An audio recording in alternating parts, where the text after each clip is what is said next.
This is Phantom Power.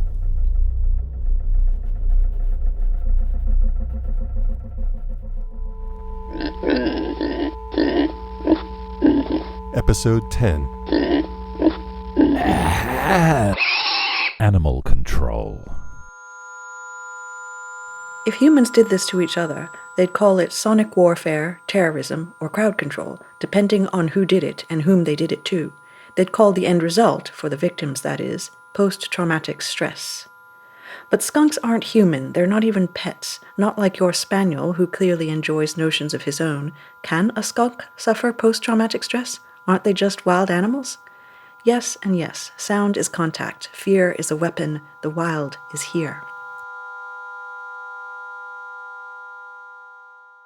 Welcome back to another episode of Phantom Power, where we explore the world of sound in the arts and humanities. I'm Mack Hagood. And I'm Chris Cheek. Hi, Chris. Hi, Mac. How you doing? I'm okay. We've got an interesting episode in store today, I think. Good. I spoke with an author of fiction and nonfiction work. Her name is Mandy SUZANNE Wong. She hails from Bermuda. She's got a PhD from the University of California in Los Angeles. You may have heard of the place. I have. She's very interdisciplinary, right? Yeah. She's another person that I met through that crazy conference for science, literature, and the arts. Right. And like the other person that we met, Brian House. Yeah, the other person we met at that conference, Brian House, she has a concern with animals and the sounds of animals and sound art about animals. Right. It seems like she is a creative writer in short fiction and also has a novel coming out this year. Mm-hmm. It seems like she is also an essayist about sound, almost a creative nonfiction thinking about sound. Is that right? Yeah, and she's got this manuscript that she recently finished, and it's called Listen, We All Bleed. And it's, her critical response to a number of sound art pieces that focus on the human-animal relationship through sound. So on today's show, we're going to listen to 4 pieces of audio that Mandy SUZANNE Wong has written about in Listen, We All Bleed. We're going to listen to those pieces, and we're also going to listen to her words about those pieces. So the first piece we're going to listen to is by Robbie Judkins. It's called Desired Place, and it's on his album Homo Tyrannicus.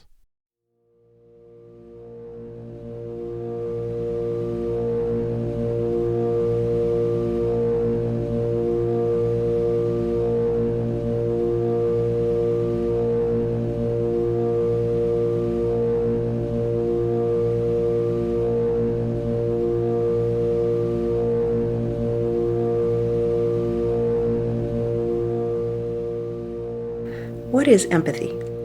There are at least 2 definitions of empathy out there among philosophers of animal ethics. One is basically, if I empathize with you, I feel something similar to what you feel. Another is, when I empathize with you, I am deeply affected by your situation, but in my own way. I think Robbie Judkins' Desired Place could be about either or both. I think empathy is a kind of resonance.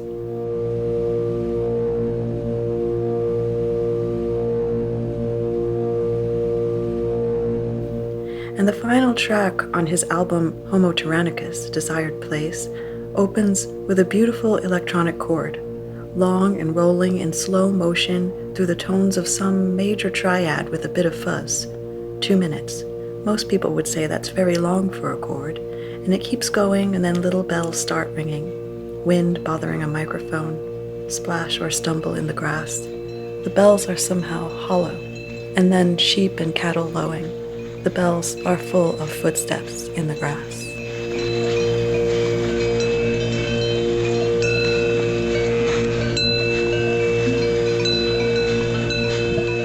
One interviewer called this piece a collage of simultaneous curiosities. First, this long chord. I'm a fan of drone and ambient music. I know long chords. There are long chords I can sleep in, chords I can bathe in or fly in, chords that hold my breath or gouge me or transform me into carpet or warm water. They assert their independence, which is why Robbie says they are humbling. This long chord is dusty velvet, maybe even musty, with velvet cushions on the sides. It's also electric with dust motes in pale wintry light. It coils the tones of the triad round and round. This motion is internal. Coils of rope are still one rope. This is a binding cord, and the hollow little bells creeping up on it, and the footsteps in the grass.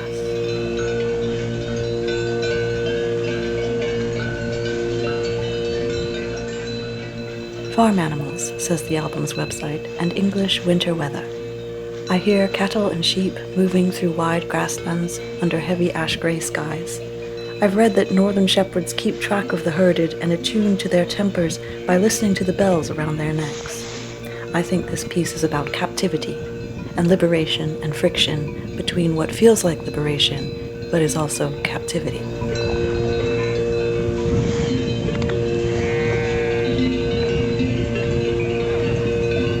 There are at least two ways to hear the animals lowing, tinkling, and swishing through the open field. Here's one way. Ah, nature, tranquility, pastoral simplicity, peace and the wide open, where everyone walks and tinkles instead of shoving and cursing, breathing the perfume of fresh grass instead of smog. This feeling is genuine and legitimate. Desired place is beautiful and calming.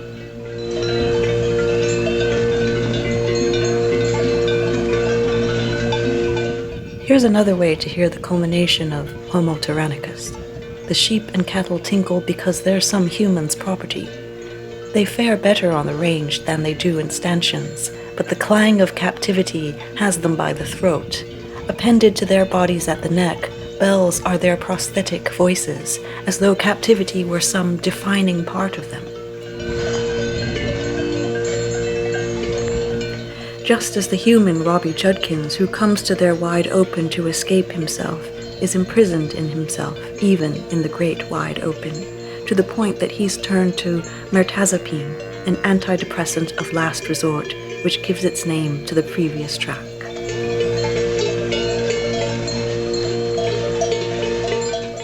Empathy means coming to share a relevantly similar affective state with another. It happens here in the simple juxtaposition of sounds and words. Captive non-human animals do suffer depression. We don't often think of it as complicated, all-consuming anguish worthy of drugs and psychiatrists, but it is. Horrifying though it is, captive fishes have been treated with Prozac and responded. I think Desired Place is an imprisoned human heart crying out to prisoner cattle, I feel what you feel. It's so complex and knotted, it never lets me go. But Desired Place isn't just about the artist. Judkins makes his own field recordings, but he's not the one who baws. He says, playing with animal sounds and animals is another humbling experience. For it's about not feeling that you're a master of them. It's about feeling with them.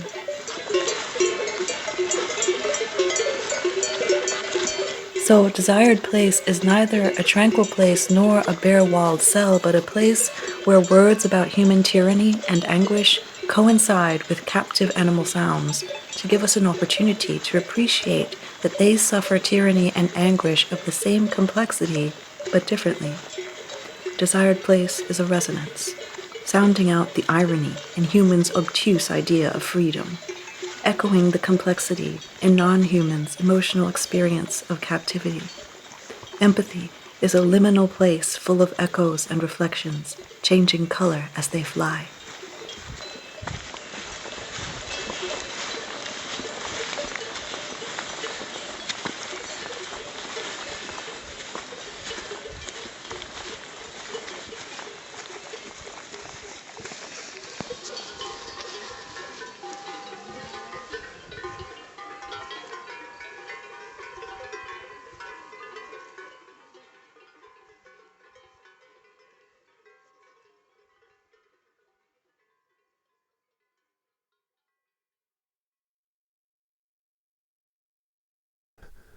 Thoughts? I have a lot of thoughts about that. I actually like it as a piece interrelating her writing with the sound, although I know the sound exists in its own right. So for people who want to hear the sound art without the voices, we've put the links up on our website.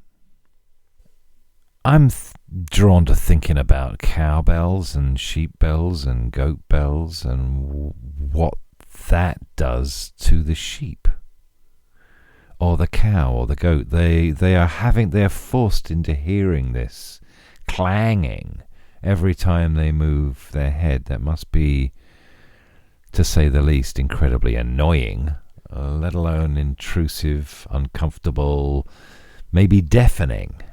Yeah, maybe literally deafening. You can certainly see this as a form of torture. Right. And yet, I think from our anthropocentric perspective, I mean, this is the sound of the bucolic good life, right? That's right. This gentle clinking and clanging. I mean, we think about it as kind of like a rural idyll. Yeah. The sound of the cattle coming across the hillside, or the clanking of the clanking of the goats in the valley. Yeah. So I love it as this meeting place, this space for conjuring the kind of empathy that Mandy Suzanne Wong is talking about here. That's right. Trying to hear from the perspective of these animals and hear how this sound that's beloved to us maybe torture to them. Absolutely. Let's hear another one. So the next piece is also by sound artist Robbie Judkins, and this one is a live performance that he did in London in 2017. It's called Pest.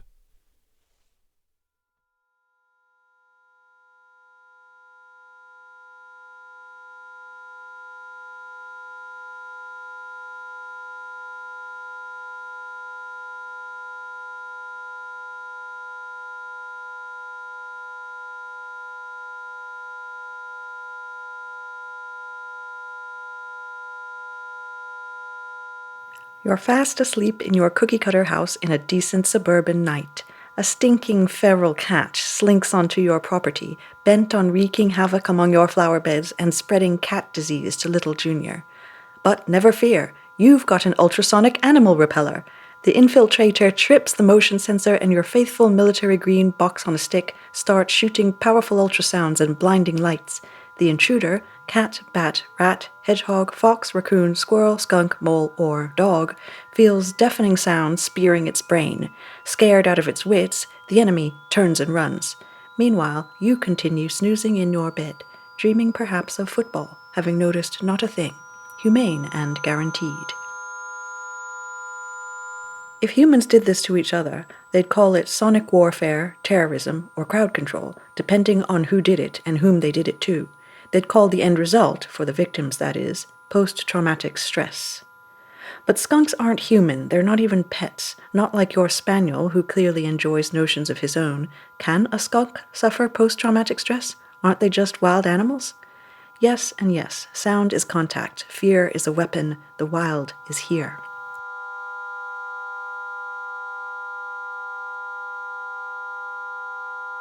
Robbie Judkins tells me the sounds of ultrasonic animal repellers give him ear pain, even though he can't hear them. Imagine hearing them with hypersensitive dog ears. Now dream back to London 2017, where Robbie's made a sonic arsenal into a 22-minute artwork. He calls it Pest. With him on stage is the Power Solar Ultrasonic Animal Repeller, 2 of them actually. Robbie stands between them with his laptop on a table. In real time, he translates their ultrasounds to audible sounds and layers them with field recordings of other sonic repellents. Sometimes Robbie leaves the table. He walks back and forth across the stage, pacing as if on patrol or imprisoned in a bare cell. He keeps having to hop or duck the wires strung across the stage at chest level and ankle height. They're high-tension wires, the kind farmers use to keep birds out of their crops. When the wires move in the wind, Robbie says, they make a droning, humming noise, really noisy and really loud. And so he layers that noise with solar ultrasonic javelins stretched into long, loud, lancing wails.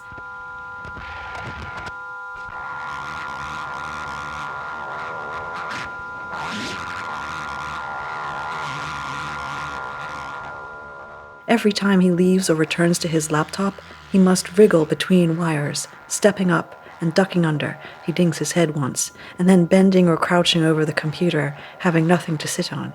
Later, he admits it's somewhat painful to perform.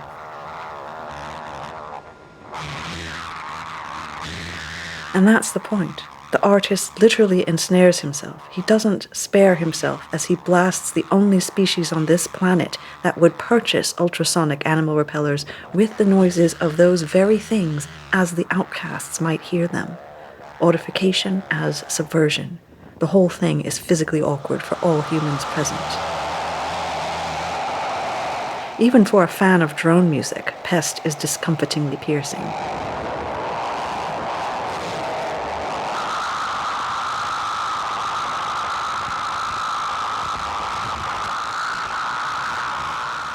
Pest's drones are sonic walls, as if magnifications of ultrasonic fortresses. Pest is an invisible fortress that makes my body feel like liquid. It sounds out the ambiguity of resistance. Resistance as rigidity, refusal to give ground even to a squirrel. Resistance as critical effrontery, revolt, the very force of change. Now, there are no mice in moles in Pest. No non-human animal sounds at all. What does their absence tell you about the kind of threat they are? And where are the pests? What are they? Which species is trapped in emptiness here, with nothing but itself and the traps it has invented, and wildness trembling inside it?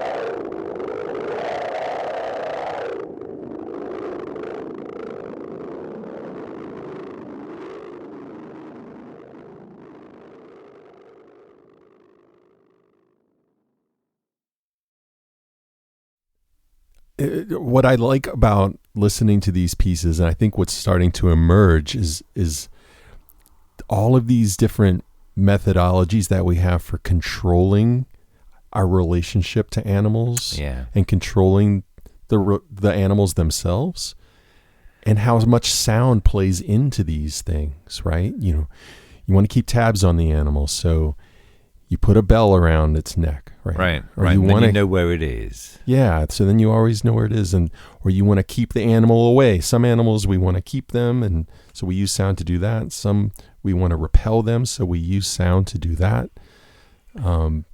Sometimes the things that we're doing to animals, as we'll see in a moment, cause the animals to make inconveniently loud and unhappy sounds. So maybe we'll mask that with some sound. It's all of these ways of asserting our dominance over animals. Dominance and privilege, a sense of the non-human animal interactions that we favor, that we want to have. Yeah. We want the cuddly. When we want the cuddly, we want the cuddly. Right.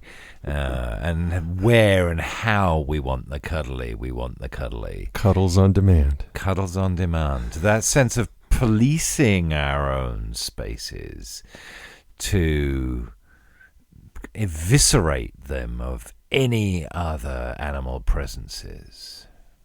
Okay, Chris, so this next piece, I wouldn't say it's sound art per se, but it's a field recording made surreptitiously by a guy named Claude Matthews.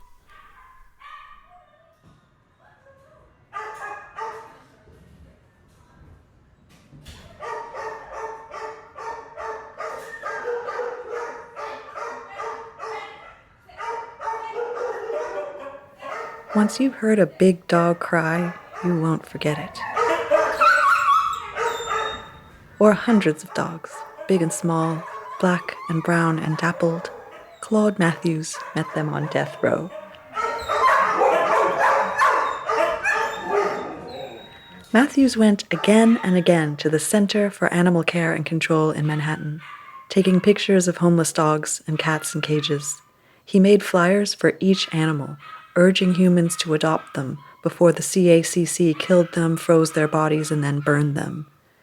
In June 1996, he smuggled in a mic and DAT recorder, hid them in his camera bag, put the bag on the floor, pressed record. He shuffled quietly along the corridors, 2A, 2B, 3A, 3B, photographing every single dog in every last narrow, dingy cage stinking with piss and fear. In every cage, a dog ran up to plead with him. They threw themselves at bars and mesh. They tried to eat away the mesh, terriers and Great Danes ramming themselves through food slots, while Alsatians and bulldogs sprawled in corners, giving up. All the while, the DAT recorder ran, so Matthews took home 2 hours of doggy agony. Now and then, among the whimpering and raging, Matthews' bag rustles. The floor taps him from beneath. He's right there in the foreground where the dogs howl. In the background, not quite distant, is music. Of all things, that old song by Billy Joel, "Leave a Tender Moment Alone."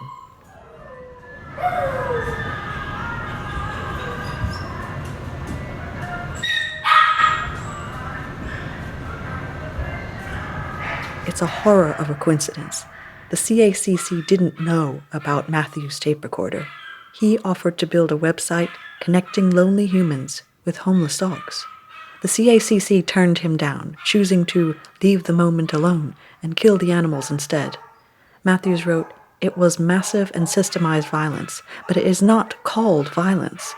The facilities which perform the killing are called shelters, facilitating denial of, or at least a diffusion of responsibility for what is in fact a premeditated policy of cruel austerity."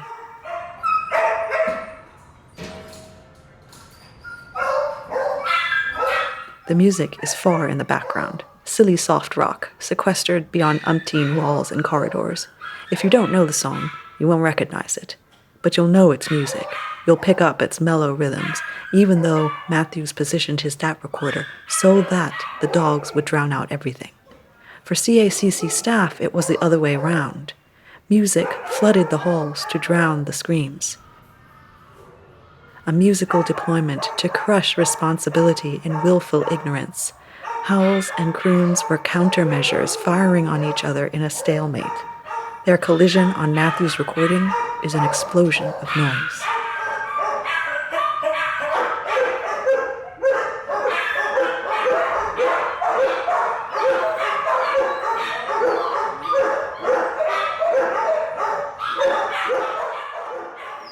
But the way he recorded it was hush-hush subversive. The recording had to be made in secret, or the CACC wouldn't have let Matthews set the DAT the way he did. From the hidden recorder's inhuman perspective, human crooning drowns in non-human misery. Doggy howling drowns the human staff's pretensions to normality, the fantasy that those cages are like a doctor's waiting room or shopping mall with piped-in prettiness.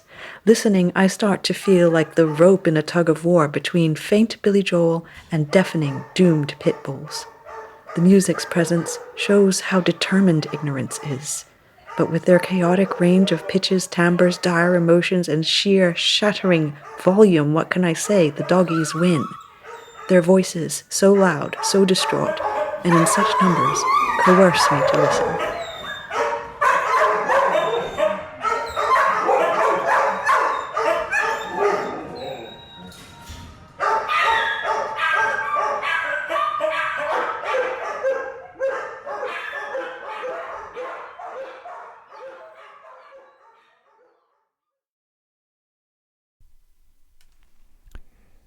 So it's a terrifying recording, but I have to almost make light of the fact that my response to Billy Joel might be not dissimilar.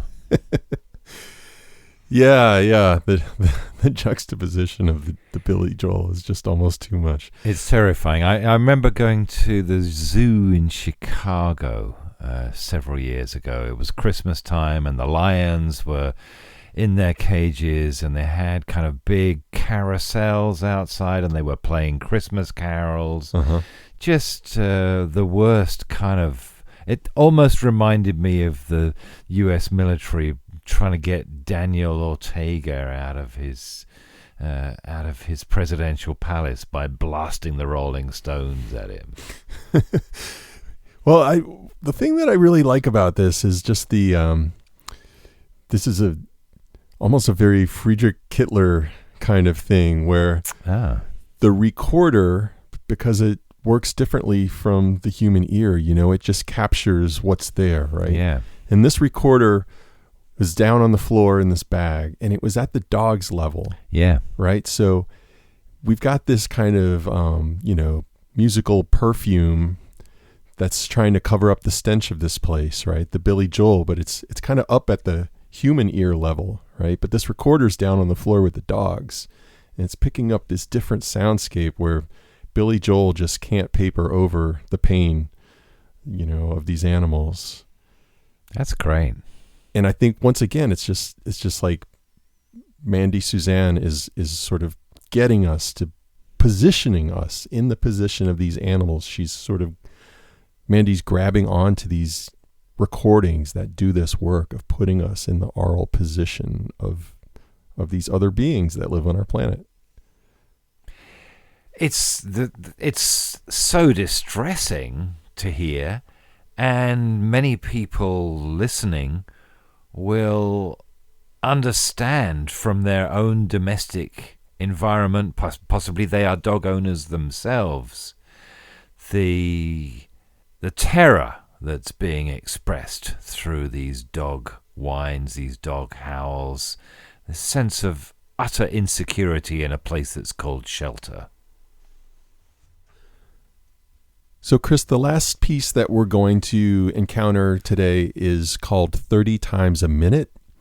It's by the video artist Colleen Plum, and it comes from years of her videotaping what's called the stereotypical behaviors of captive animals, or specifically captive elephants. Yeah, the zoo, not as a place of beauty.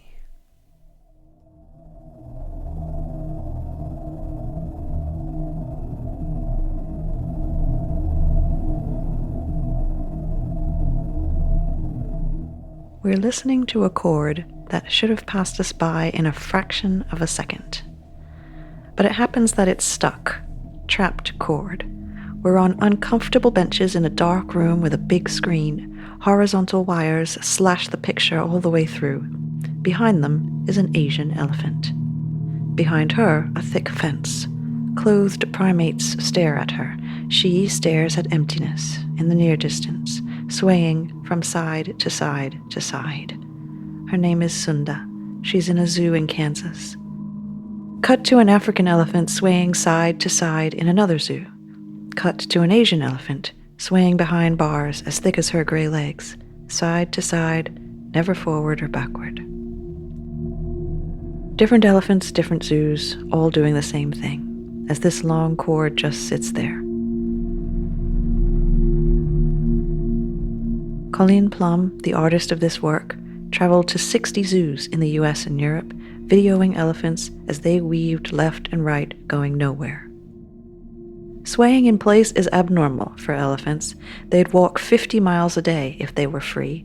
We can't know for certain what the swaying is about, not being elephants ourselves, but Colleen observes only captive elephants exhibit weaving. It's stereotypic, pathological. If a human rocked from side to side to side all day, every single long, endless day, they'd be diagnosed mentally ill.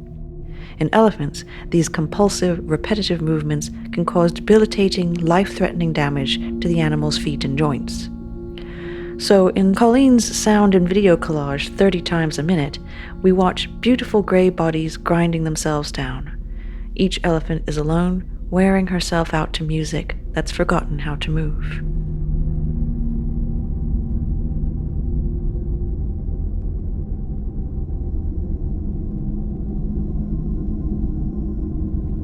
The trapped chord is the sound of old recordings of human animals playing hymns and classical music on non-human, non-animal bodies, except Colleen's broken the music into fragments of sound and slowed the fragments right down to 1 to 10% of their original speeds, so what once were melodies and progressions are now just chord.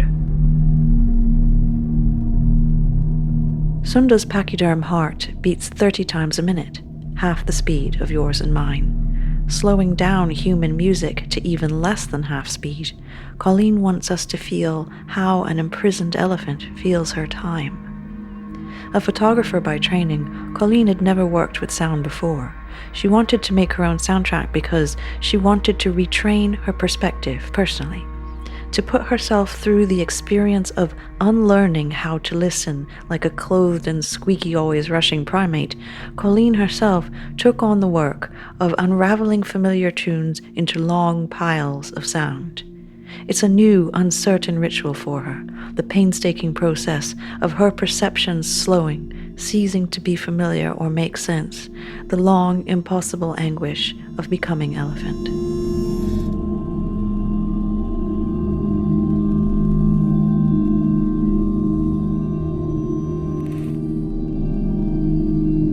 Colleen's stretched sounds dream of a human body trapped in a captive's time with elephant's ears, sounding out the slow sensation of an interminable day, exposing Colleen's own insides, her delicate hearing organs and suggestible senses to caged elephant's monotony. Colleen's distorted, no longer human sounds are the sounds of Colleen listening to captive elephant's way of listening. Colleen's sounds are listening in action, listening as action and response.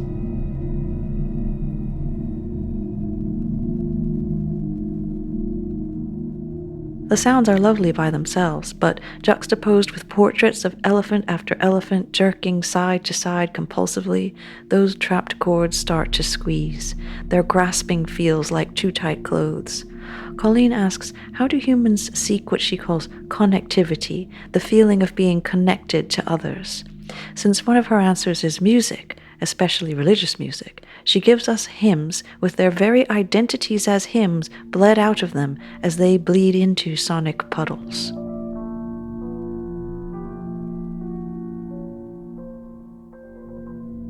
Zoos are another connectivity tactic. The zoo is where humans go to connect with other animals by learning about them and, above all, staring at them. Meanwhile, those at whom we stare, imprisoned elephants like Sunda, retreat into themselves. Imprisoned in her thoughts of a life imprisoned, her one outlet is side to side to side neurosis. What Colleen's artwork tries to do is pervert feel-good practices of connectivity into experiences of confinement.